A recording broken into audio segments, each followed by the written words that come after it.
famous English novelist, said that Muslims should be stopped at airports and strip searched the minute you know who they are. I mean, all this stuff goes. He would never say that about a Jew or any other religion. Freedom of expression is not unlimited in the West any more than it is in the East or the Muslim world.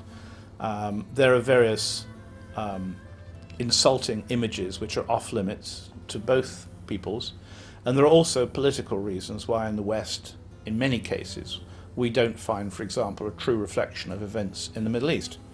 The most obvious example is the cowardice of the American press in its reporting of the Arab-Israeli dispute.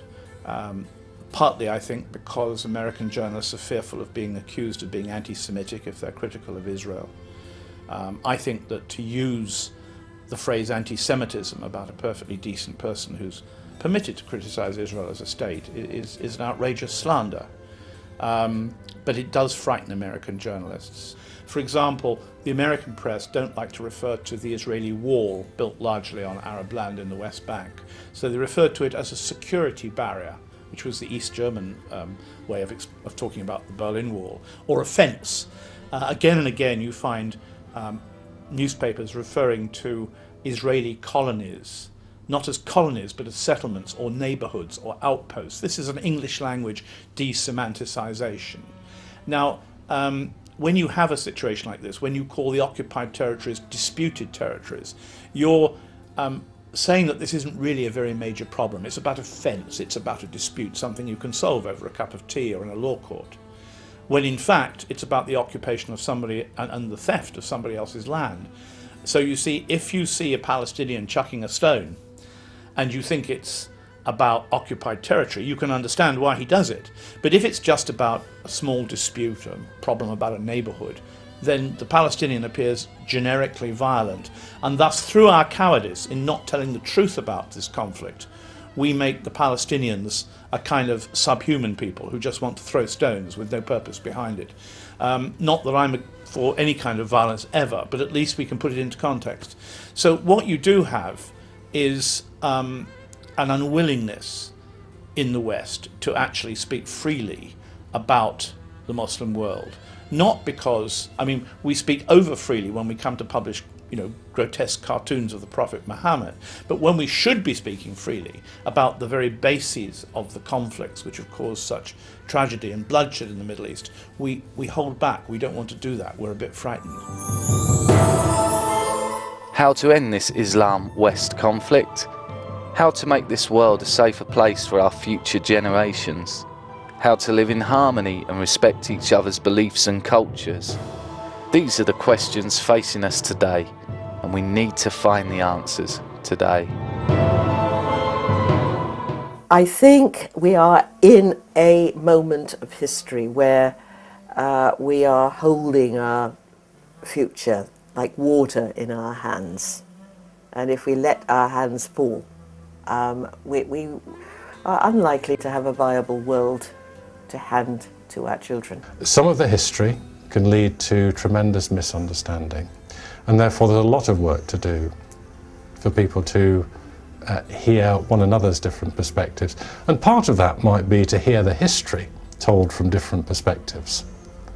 And so it's an educational thing. And I would certainly want to engage in that.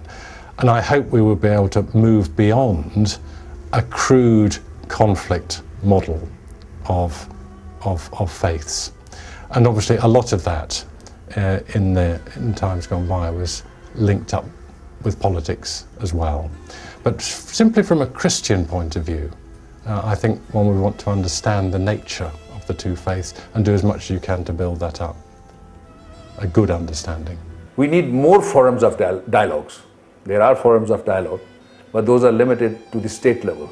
I think till these wars and occupations of Iraq, Palestine, Afghanistan go on, it's not easy, because they need this propaganda. They need it to pander to the most backward prejudices in this country and other parts of Europe. The atmosphere is not good in the West. Their economic system is not functioning properly. We have a big economic crisis developing.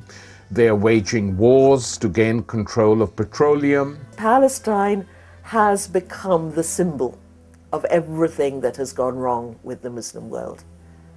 Sort of the impotence of the Muslim world against the might of the imperial Western powers. And so to take, and it stands now for more than it actually is. It's become a sacred struggle on both sides, touching people's deepest identities.